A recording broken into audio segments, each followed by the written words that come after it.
my last video, I looked at Russell Wilson and how he tore apart the Texans defense. In this one, I want to quickly look at some of the busted coverages and big plays the Seahawks allowed in this game.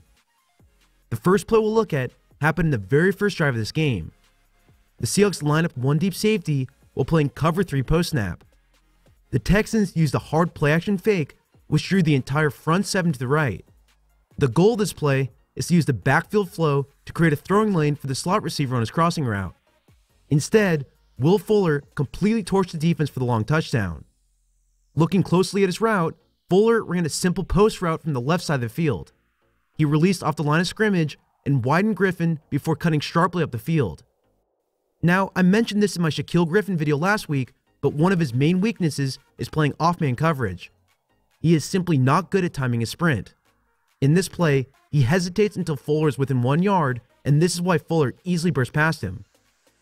In addition to Griffin being out of place, Earl Thomas is also responsible for the deep third of the field. His main goal is to be deeper than the deepest receiver. That's his role in this defense, and unfortunately not only was Griffin burned, but Thomas took a poor angle which allowed the touchdown. In that last play, you can definitely blame him for the touchdown. However, he pretty much made up for it on the very next drive. The Seahawks are in cover 2 and are playing man coverage on the receivers. The way you know this pre-snap without any motions is based on the alignment of Richard Sherman. He is standing opposite to Hopkins on the left side of the field, and he really only does this in man coverage. If the Seahawks were playing zone, Sherman would have taken outside leverage on the right side of the field.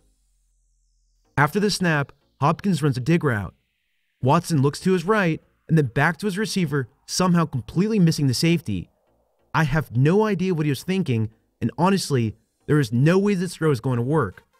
Predictably, this allows Thomas to undercut the route and return it for a touchdown. This entire game was back and forth, and it really came down to the end. In the fourth quarter, Hopkins took this tunnel screen for a touchdown. For those that don't know, a tunnel screen is where the receiver runs toward the formation. A bubble screen, on the other hand, has the receiver running towards the sideline. After the snap, Hopkins catches the pass while Ellington and the right tackle do a fantastic job of blocking.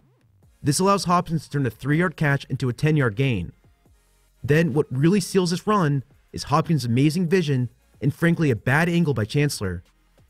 Earl Thomas forced him back inside, and Chancellor was not there to take him down.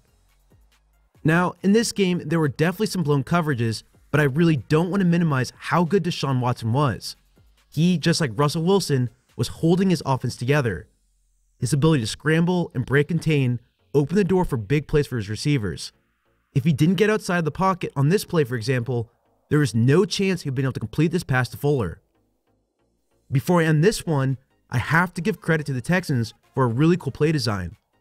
They use a slot receiver motion in the backfield, a play action pass lead block, and a bubble screen all in one play to sell this fake. Some might blame Earl Thomas for his angle, but you seriously can't expect him to play man coverage for this long. It took Watson 5 seconds to make this throw, and it's not really fair to blame the secondary. Well, that's all I have for you. The sponsor of this breakdown is BetDSI.com. They want to offer any viewer of this channel a free $25 wager if you sign up. Go ahead and use promotion code BREAK25 and your next bet will be completely free. This week, my number one bet, just like I explained in my last video, is the Bengals at plus 3.5 versus the Jags. Again, I think Jacksonville is the better team, but I think this game will be really close. Thanks again for watching, and feel free to leave a donation through my Patreon account. As always, you can follow me on Twitter at Samuel R. Gold.